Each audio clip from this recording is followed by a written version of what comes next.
my name is Nicole Soto, and this is my line of reasoning.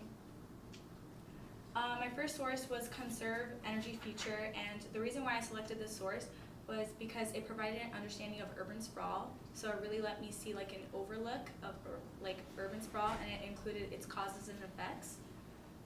This source was being used where it's being used because I used it in my introduction, so it can just give an overlook of urban sprawl and kind of introduce the topic and go off from my lens, which is ethical. The source didn't have any information regarding the dates, but later I found out that it's an old source, so it's not very reliable, and there's no false logic or reasoning being used. My source 2 was How to Build a Great American City, and I selected this source because it provided numbers and information before urban sprawl occurred in Lake Nona.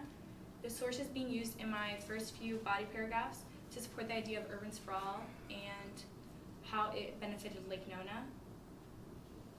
The source is not very recent, so there's a lot of missing information, and the development in Lake Nona has happened very quick, so some things that was in the source may not be what they have now. And there's no false logic or reasoning being used.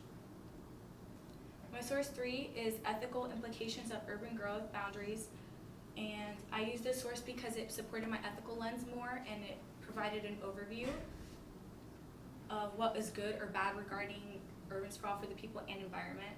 I used this in my third body paragraph to kind of contradict my first two and provide both sides of the story.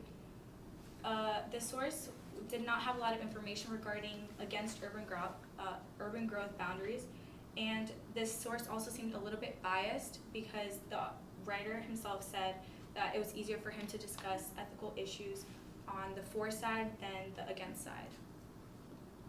All my sources coincide with each other because the first source provides an overview of urban sprawl and kind of explains its causes and effects, and the other two explain the causes for the benefits, and then the other one provides what's bad about urban sprawl.